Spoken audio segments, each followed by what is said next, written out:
You know. You know. Yeah, welcome. Welcome to Easy Awakenings, Romantic Relationships, and dealing with arguments in those. We're going to be going into an entire series of... You sound like the Twilight guy. Twilight Zone guy. Tonight on the Twilight We're the man in a Midwestern town. So that's not Twilight. That's the guy from Unsolved Mysteries. Twilight Zone. Yeah, but that sounds like the Unsolved Mysteries guy. He was creepy. Robert Stack. Yeah. The Untouchables guy was creepy. That was so freaky. Yeah. All right. Yeah, getting back to it. Back to arguments in romantic relationships. Everyone's got them. We all deal with them. I should start my timer so that I know what time we're in this thing. But yeah, no, let's go into it. So I feel like it's something that everyone kind of, everyone can relate to it, and we need to all kind of flush it out. So let's try to help you guys out a little bit and see what we can come up with. So for one, I think it's important to understand the technical difference, and again, this is semantics, but the technical difference between an argument and a fight. Technically speaking, an argument is, two sort of opposing sides producing facts and information to present their case, right? With passion. With passion. So not always with passion. So technically speaking, but this is not, of course, a court case. People almost always refer to an argument, between couples as a fight. When it does have that passion and that emotion, and that's pretty much what we're talking about. So what does it mean to argue or fight? What's the difference between, here's a good one, what's the difference between a disagreement and a fight? Yeah, disagreement and a fight. Well, the fight, of course, got really heated at that point, right? Yeah. We're not talking about physical fighting. That is like way beyond what we're talking about. And hopefully you're not physically fighting your partner. Yeah, I hope not either. So we're talking about the difference between a fight and a disagreement, right? So maybe a disagreement, there could be a little bit, people can be more cordial with one another. And a fight, of course, has gone way beyond that at that point. You have people yelling at each other usually during a fight, where with a disagreement there is going to be some emotion behind that. Your ego is gonna be that that alarm bell is gonna go off, right? So the ego is definitely going to be getting in there. So I would say to sort of sum that up, the biggest difference between it is identification. So in a disagreement, you might know something to be different from what was said from the other person, but in a fight, you identify with the position and you feel like you're being attacked, so you're defending yourself. Yeah, and that's when the ego pops in usually, is when you're identified with whatever your point of view happens to be. Exactly, and there's nothing healthy about that. It's almost like in a religious battle, two people arguing about whose God is real or whatever the case may be. The truth of whatever matter happens to be. It's like arguing over whether light travels faster than sound. Light does not need you to argue its position. It's going to be what it is regardless of what side you take. Whether or not you're right or wrong, there is no need to argue that. And so when you are engaged in a fight, what that is you being identified with a position and you taking that information as a part of yourself. You've then transferred your ego into the information, and when the person disagrees, you're defending it almost as if you're being stabbed, or attacked, So that's I would say the big difference between the two. So, when there's a disagreement or an argument, either side tends to think that the other is blaming or accusing them. So, one thing that tends to happen is in some disagreements, like one side may have said something, and then it just hurt the other person.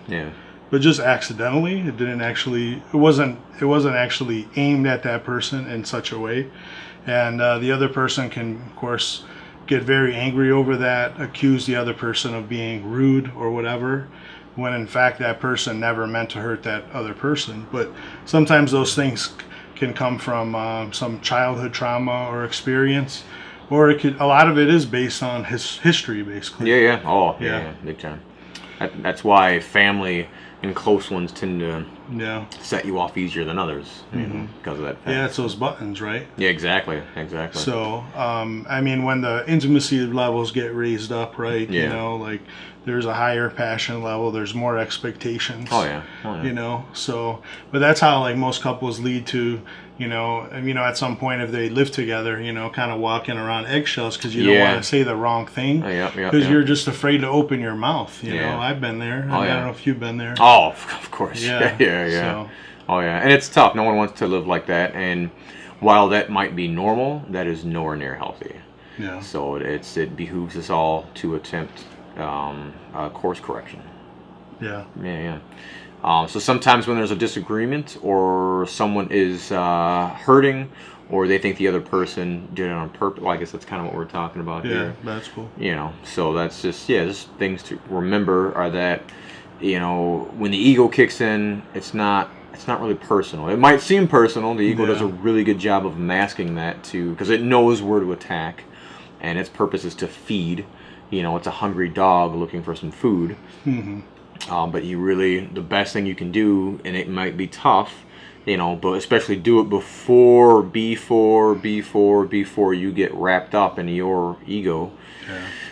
Back out and see the person as being different from their ego, because that'll help you to keep as calm as possible and to remember that this person is just sort of wrapped up and they're unable to get out of it. Once it's like being drunk. Once you're drunk, you can't just instantly sober up. You need time to back out and see that, oh, wait a minute, in order to fix this, I have to not drink. So yeah, if you could know some of this stuff ahead of time, it really helps. It helps that the argument doesn't actually sometimes start, or an argument or a disagreement doesn't turn into a fight. Exactly. If you know these things ahead of time. And I know we call this easy awakenings, and it's actually, we never make light of the path. We know the path is difficult sometimes, but we're trying to make it easier for you. Oh, yeah. So. And that sort of drives us into the next thing is, what are the common beliefs, some of those sort of stereotypes about arguments that are kind of out there, I'd say one, everybody argues, therefore it's okay to continue arguing. That is not a healthy mode of living. I grew up in a family where, even to this day, we still get in arguments. We yell at each other. We talk over each other, and then just sometimes it rarely leads to any sort of resolution. A lot of people, don't they use that? A lot of people use that as they don't know how to communicate, so how they hash it out, like, let's just argue about it, and then, I'm giving it to you. This is my love. I'm arguing, so I care. I passionately love, and that's one of them. Is that by arguing, it means you care about this other person. And by not arguing, it doesn't mean, right, by default, it doesn't mean you care at all. So you can't win really either way. Exactly. So you might as well do your best to actually kind of throw that out. And let that not occupy your consciousness too much. It's unhealthy living. Arguing it's unhealthy. Yeah, things we're offering you are things that actually don't feed the mind into turning anything into a story or carrying on like ill will or ill feelings. So we're trying to present you something like these statements that actually will stop your mind a little bit and actually maybe get you to think more clearly. And that's the benefit. That's the purpose of all this, is to provide a path for some people who might need a healthy reminder or some fresh new information. Some good signposts as to how I can back out of my mental sort of cloudiness and get that guidance back to clarity. When you're sort of stuck in your brain and you're thinking about ways or the traditional ways of how to solve situations, sometimes I think a lot of us don't realize that our elders and our parents, our guiding figures or politicians, a lot of these guys, they didn't know what they were doing either. They were just sort of doing what they could with the information that they had.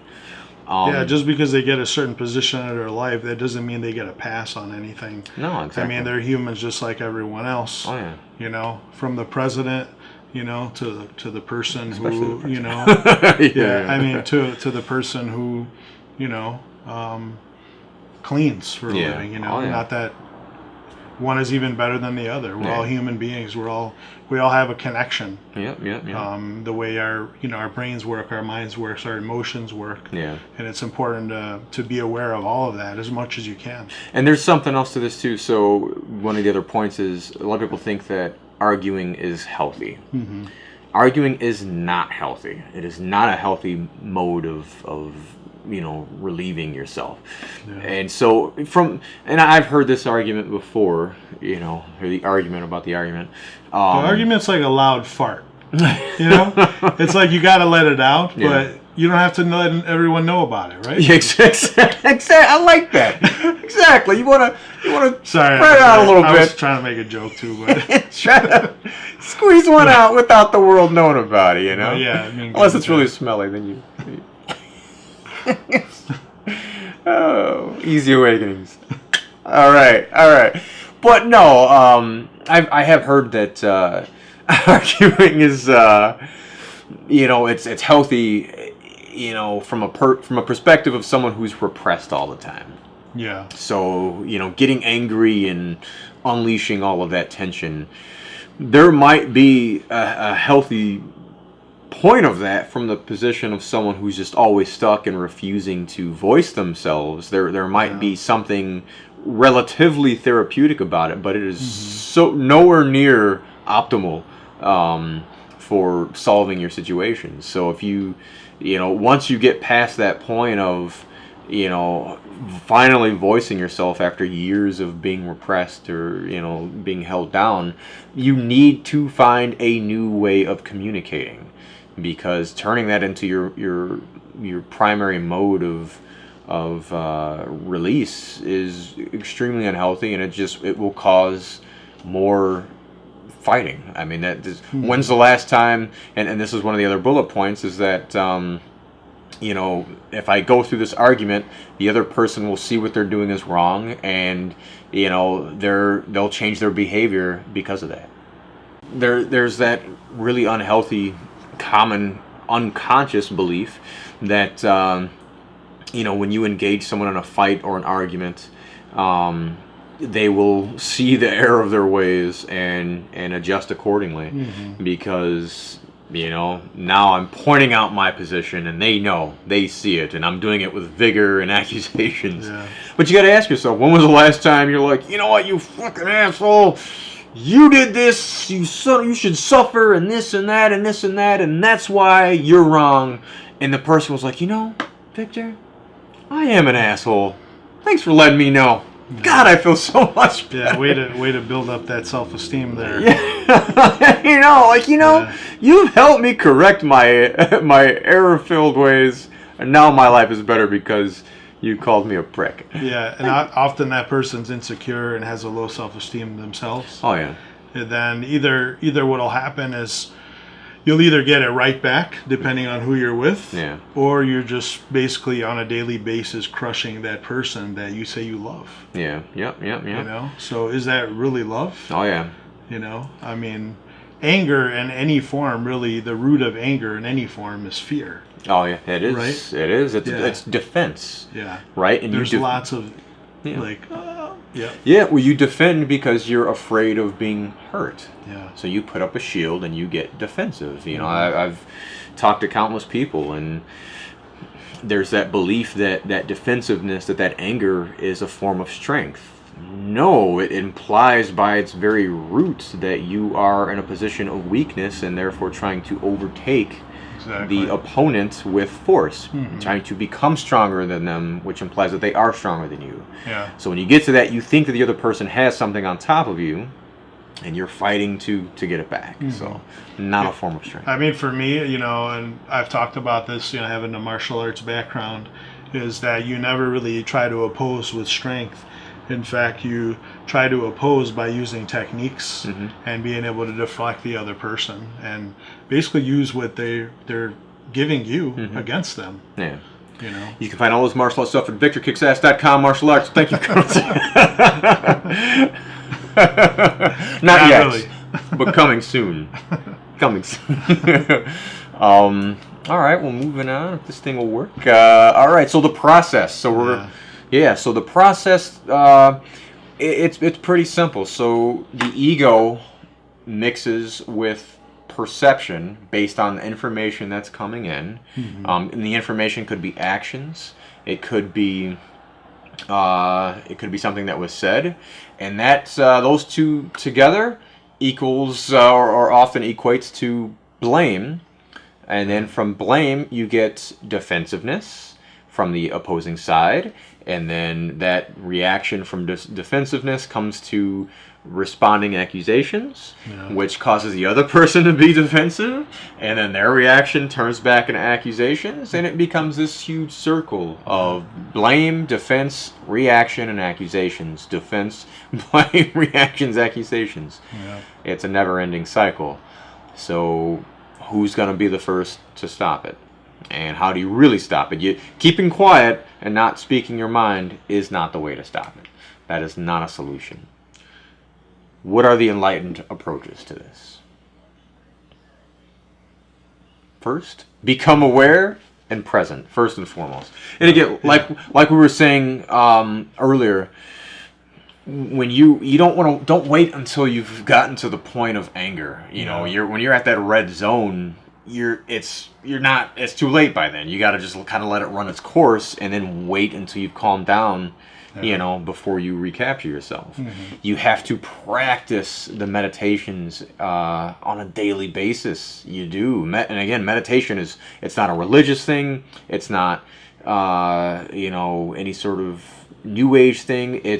Meditation is healthy, physical, mental preparation for life. Yeah. Period. It's contemplation. It is. That's it. Yep. You know. So it's actually just observing from a very clear space. Yeah. From a very clear mindset. And like Marquise was saying, you practice. And I always like to say practice with the little stuff. Yeah. And that helps a lot. So, oh, yeah. And by that I mean, you drop something on the floor and you say, oh shit. Look at that. Feel the energy of where that came from. And that's actually how you can practice with the little stuff. And doing that amounts to being able to practice and become better at dealing with the big stuff, like the arguments that we're talking about tonight. And me personally, I know, there are times that I can always feel it when there are days, when I've gone a fair bit of time without doing the meditations. I feel myself more agitated, especially if I haven't gotten sleep or something. And I could be around family, close friends. Yeah. If I'm around someone, I'm far more susceptible to being irritable. And it gets unleashed, and that's just something that everyone has to deal with. And so the realistic, simple solution is to put this into practice. Yeah, and even if you're not meditating per se, at least you have that background, something in the background that stays present and aware. Even if you're reacting, you might actually be present while you're reacting, just because you have that sort of background sort of energy as the observing energy behind what you're doing or when you're reacting. But then it never goes off the deep end. Yeah, no, it's true.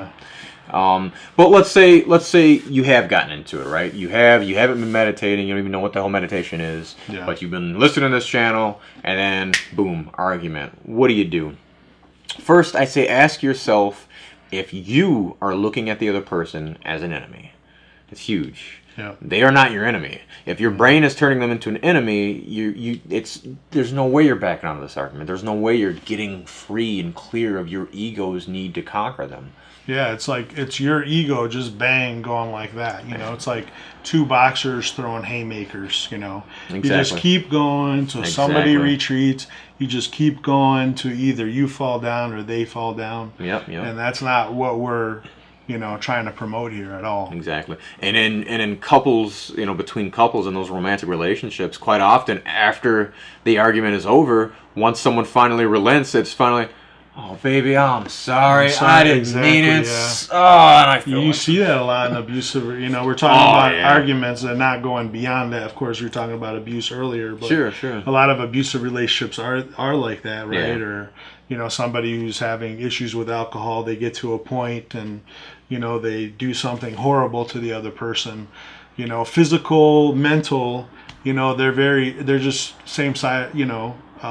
Two sides of the same coin. Exactly. But yeah, you get that apology, and then it's that whole thing. It's the makeup thing, right? Yeah. You go through the drama, you don't realize it, but you feel like it's a normal part of life. Right. Exactly. So you just go through that. You have the argument, something really bad happens, and the other person apologizes, but nothing has been resolved. Exactly. You haven't gone beyond that. Yeah. You can't go beyond it with the same level of consciousness that brought you there. No.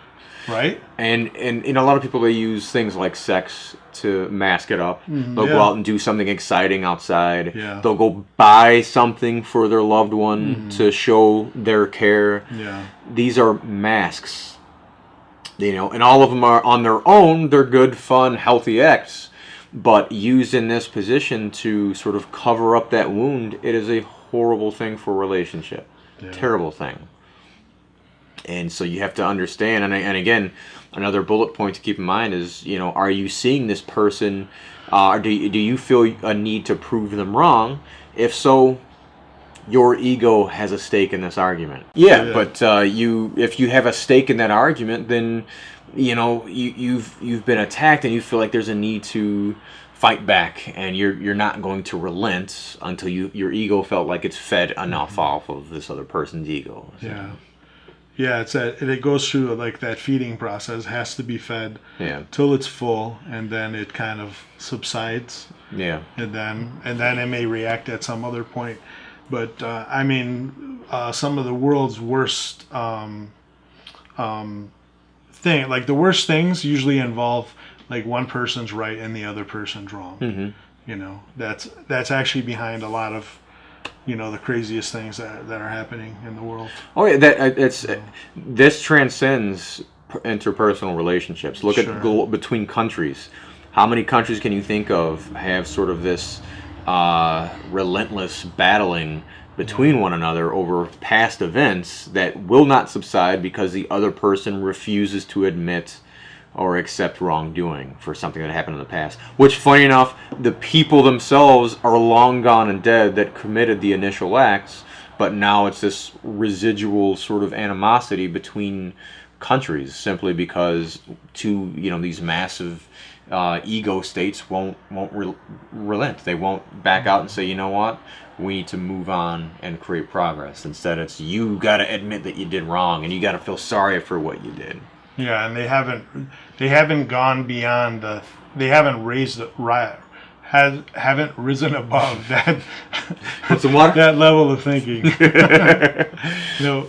Yeah, but and that can absolutely occur on massive societal scales.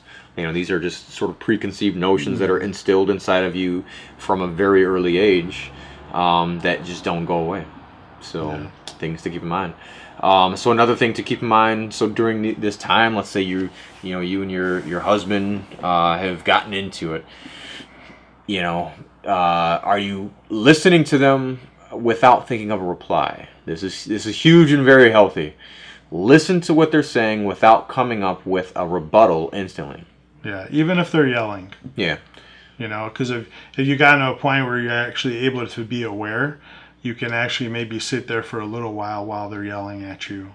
It's not going to be pleasant. Exactly. But it actually may be necessary for carrying through what's happening and maybe the other person being calm, because if you resist that person right away, they'll just want to automatically resist and they'll just keep everything going.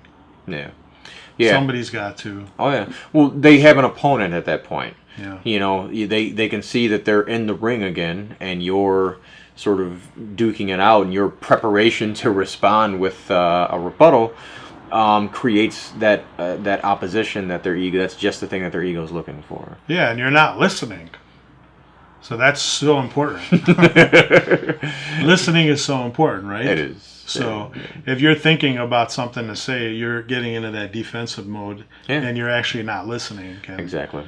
I know listening is, me having been with somebody, last 6 years now. Mm-hmm. So listening is a big part of relationships. Well, any relationship. Yeah. Whether it's a friendship, family, whatever. And things to keep in mind too is, this isn't about trying to give them the opportunity to prove you wrong.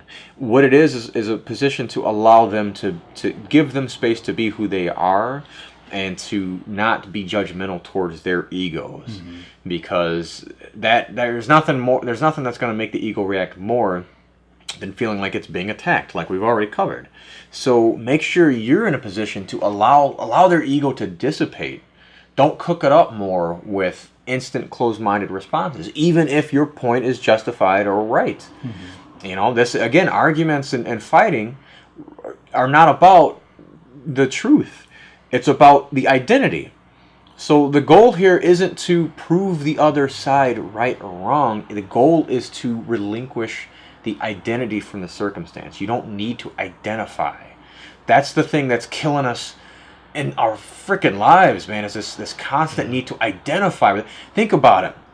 I'm Republican, you're Democrat. I'm Christian, you're Muslim.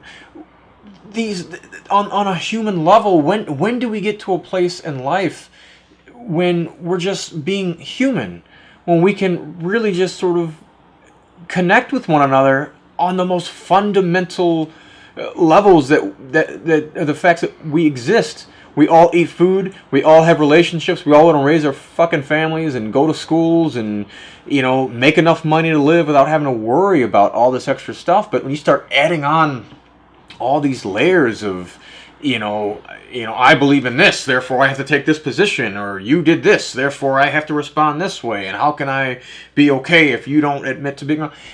There will never be progress. And I don't ever want to hear that the progress is not possible, because it is. It is. You can see that progress on a daily basis, on a personal level, by you taking that first step in your relationships and making that change. It's very possible. You can do it today. Yeah, and maybe both people are wrong. Maybe both people are right. Exactly. Can that be okay? That's something that you'll have to decide with that other person. But in my experience, I feel, at least for myself, that two people can actually disagree and carry on peacefully. There are some things, of course, it won't work out that way, but then you could separate in a very kind way. Oh yeah. And actually still love each other, separating from each other. Well, love shouldn't be a factor of whether or not that person has hurt you at some point in the past or not. Mm-hmm. Yeah. So love is much deeper than that. We'll go into that in a separate podcast. But and that brings us to the next bullet point: is if space allows, inform the other person that you hear them. Another one is leave the situation if the other person is too angry to respond in any rational way. And this is, I think, one of the more extreme circumstances. Yeah. If there's just this constant yelling, And the whole thing with don't go to bed angry. Sometimes you just need time. Yeah. Yeah. I mean, that it's good advice, but sometimes you just need to sleep, and the next day you're more calm, or you just need some time in between, and you come back. Maybe you talk, maybe you don't. Exactly, and again, this is something for you to judge in your situation, because there are circumstances where it's definitely better to resolve the issue before you go to sleep. But then sometimes and I think this is a case for if the emotion and everything is just too built up, it is better to recharge your batteries, because being sleepy is one of the worst times to argue. Your emotions you're so much more unstable and much more likely to become irrational yourself and get caught up in your ego. Yeah, take that time, take advantage of that time and that space to, rejuvenate yourself, become aware and present, and you'd be surprised at the new way that you actually look at things after you're able to do that, and how you look at that other person. Yeah. Welcome back to Easy Awakenings. Continuing on. But yeah, no, I think one of the, don't ever do this. So if two people can't back away, or if you can't resolve the issue at the time, and you do feel like it's better to sort of leave and come back, do not walk away going, if anything, especially not verbally, but especially not in your head either, fuck you, man. Fuck you, fucking asshole. And walk.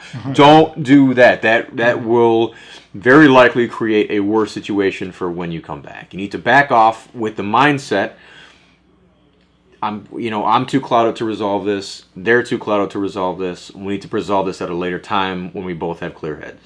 Yeah, and if you're present by that time, most likely that won't happen. Exactly. Well, that's how you have to look. Exactly. Yeah. But that's how you have to look at it. Because if you say to yourself, "Well, they did it. That means I can do it," then you're not able to have like healthy disagreements at that point. You're kind of like, well, they threw a grenade at me. That means I can, get a missile launcher or something. Exactly. So the mindset, I killed them first before they hurt me. Yeah. Exactly. And I guess we sort of covered this. This was in the face with someone else's attack. They're caught up in their ego, and they're attempting to arouse your ego. So, and that's just, I think, a healthy reminder. And this, I guess, is part of the closing of this arguments and relationships segment. It's that other people's ego, their goal, again, it's not about the information. No one is upset in this on any level about the actual information. It's about the identity. People's identities are being attacked. So don't try to defend the information, and their effort isn't to actually prove you wrong. It's to win superiority on an egotistical identification level. It's to prove that they're superior over you, or if it's your ego over them.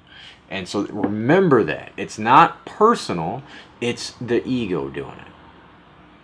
So, I mean, it could be that the person had a bad day, that they're looking for an argument. This is something that is very common.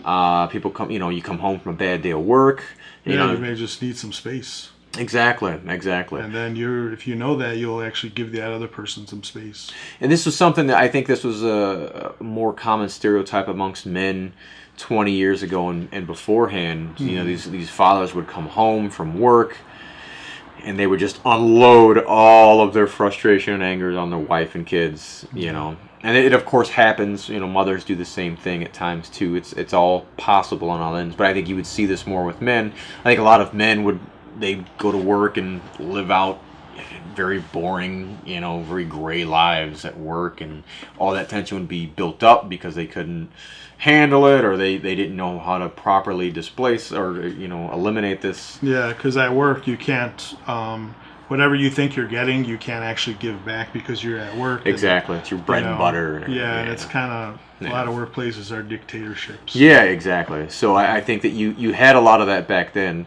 And so a lot of these, again, that's not a personal thing. It's like it's back to the alcoholic. You're coming back in, you're at that point where you're already sloshed, and you're just sort of in the motions of getting rid of this stuff that's built inside of you. You're unleashing it on the people who will take it.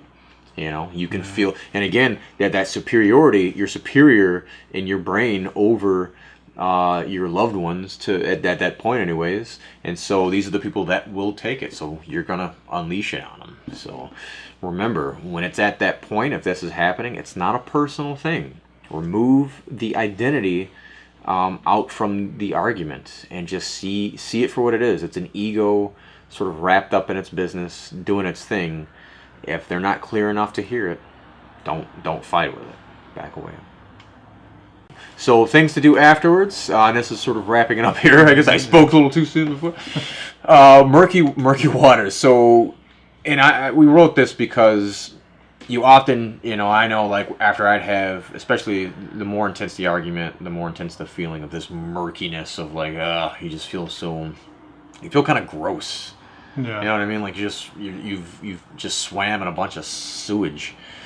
Yeah, a lot of the emotions have been released, and then can make you actually feel sick. I mean, Yeah. That's why some people, when they go through something traumatic, actually throw up. Yeah. You weren't yourself. You know, you lost yourself in this circumstance, and then you're sort of recalibrating, and then it's almost like the Incredible Hulk. You know, Bruce Banner lost himself in the Hulk, and he's like, ah, shit, I did it again. Out of that head. Look at the damage that was done. You know, based on this thing that I wasn't able to control. And it can be a disgusting feeling. So, ways to deal with that: acknowledge the feeling that you have inside. Huge. Do not run from that feeling. Yeah, and don't judge yourself for having had that feeling or having had that argument. You know, the ego took over for a little while. You know, as long as you're not letting it drive permanently, you're going to be all right. Yeah. You know, and you have to deal with what's happening at that. You have to perform some triage. Exactly. In a way. Exactly. You know, you have to tend to the wounds and actually not let it get too much out of balance. You have to try to return to a sense of balance if you can. Exactly. Which brings us to the next point. Don't blame yourself for the way that you feel or, for what happened. That's the same as blaming someone else for what happened. Yeah. And again, neither one of these are good, and they don't help anything. The third, chances are the other person feels the same way. So keep that in mind, especially when your brain is still vilifying this other person. Yeah, you could be in that kind of that middle ground where you still might be going, oh, that's so-and-so, and, because the thoughts will be, you'll be feeling a certain way, but the thoughts will be really going and going and going, and you may still be there where you're trying to even mentally blame the other person. Exactly. And knowing that actually may calm you down a little bit that, oh, well, yeah, I mean, I can maybe have a little bit of compassion for that other person. Mm-hmm. They're probably feeling the same way, And if you've known them for any time, I mean, if you're living together, of course you know them well, but you'll know them and you'll know that they're feeling bad themselves. Whether they are the ones that started the argument or you are, it doesn't really matter. It's like when two people break up with one another, mm-hmm. You have the breaker-upper and the other person, and usually both sides aren't feeling really good about that. Yeah, yep. Which brings us to the next point. Separate the feeling from what just happened. Yeah. So the action itself and the past especially is its own thing. The past is now an illusion. There's really only the present moment. Your brain will recreate it. Separate that feeling from all of that stuff going on in your head, those memories of the past and everything. Because if you don't, that will keep it going in a circle, and that will keep the situation alive in your mind and keep all of that nasty shit that you're hating being there going. Yeah, separate yourself from the story, create some space between your head and your body, and, just sit with it as much as you can. Yeah. And just feel and relax. Yeah. And the more you do that, the more it actually starts to leave your body. Yep. And again, we kind of touched on this already in some ways. Give yourself plenty of time and mental space. So this could, again, even if you've gone to bed and you haven't resolved the situation, afterwards, let's say even after you've resolved the situation, you still should give yourself plenty of time and mental space to give yourself plenty of time and mental space to give yourself plenty of time and mental space to make sure that you're recovering back to that enlightened state that everyone wants to be in soon. Yeah, and and this is an approach, right? So you could call it a method or whatever, but these things, when you practice them, you actually start to become more creative. Yeah. So even though you may hear one of us say something and go, well, I can't do that because so-and-so, don't worry about that. Keep going to a calm place and try to implement some of this as much as you can.